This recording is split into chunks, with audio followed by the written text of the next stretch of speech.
name's Jackie Squires. I'm a grad student. I'm going to my thesis this year, so second year grad student. Architecture? Architecture, yes. Okay. We looked a lot at the cruciform detail with the steel structure as kind of a very sleek, neat detail. So I'd say that was definitely one. And this just trying to incorporate a large space within the small house and getting that indoor-outdoor space, trying to get a sense of not being in a mobile home, trying to really make it a place people like. Chris said, I only work about 1 day a week out on the site, but I guess just the lack of looking at the drawings, like a lot of it's just knowing about the project, and we spent a lot of time like trying to figure out every detail, which you have to do, but a lot of it is really kind of looking when you're out there and seeing what you can do to fix the problem. I've learned a lot just from a technical perspective from this project. I mean, some technologies I wasn't aware of, things like evacuated tubes, absorption chilling, those sorts of things.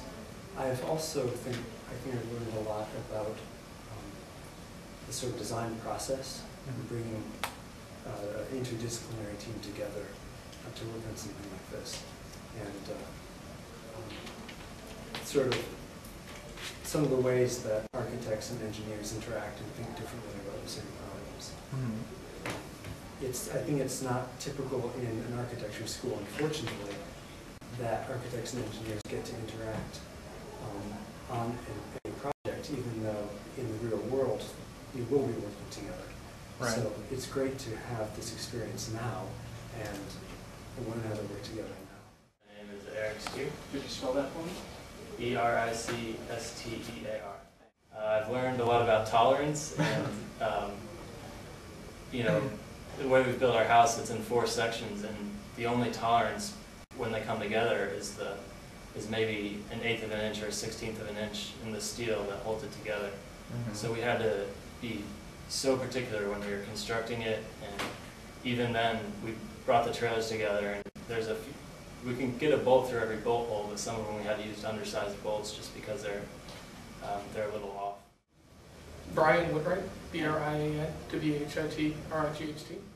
The most important engineering feature of the house, I would say, is the absorption chiller.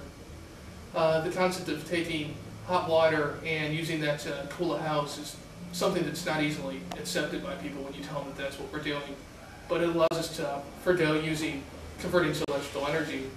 Instead, we can just go straight from heat energy into cold water. The absorption chiller works by taking hot water from the evacuated tubes, which are solar hot water heaters. They spread the water out over a fan. The sun's radiation comes in, heats up the water. Through that, you send it through a heat exchanger that takes the heat from the hot water and it condenses lithium bromide from a gas into a liquid. Then you send that into a spinning heat exchanger that spreads that liquid out around the heat exchanger through the water that you want to cool. And as that water evaporates, it pulls the heat from the water and cools that water. Then you send it through a set of coils and then blow air across those coils, and that cools the air and cools the house. What Eric and I are working on these days is independent of the studios to a point. We're doing more of the structure and the actual shell of the building, Right. But all the finishes and things like that are in like the cabinetry and some of the furniture pieces and the decking. All that is being done by the studio. So if that falls in line, okay, we'll be fine. Because when Eric and I finish, we'll be able to just kind of insert those pieces. If they're not ready, then we're in trouble. The architecture of our house, there's 2 features that I think are gonna set us apart. We have one very large open space, and the proportions of which are very comfortable. And what I mean by that is typically for this competition, you end up with these very long, narrow spaces based on the restrictions of driving down the highway. You essentially have trailer homes. The way that we're orienting our trailers is perpendicular to the axis of the space. So we have lots of skinny trailers that line up next to one another, and they form kind of this nice, bigger, wider open space. It should be very pleasant. It's got like clear story windows that run all around.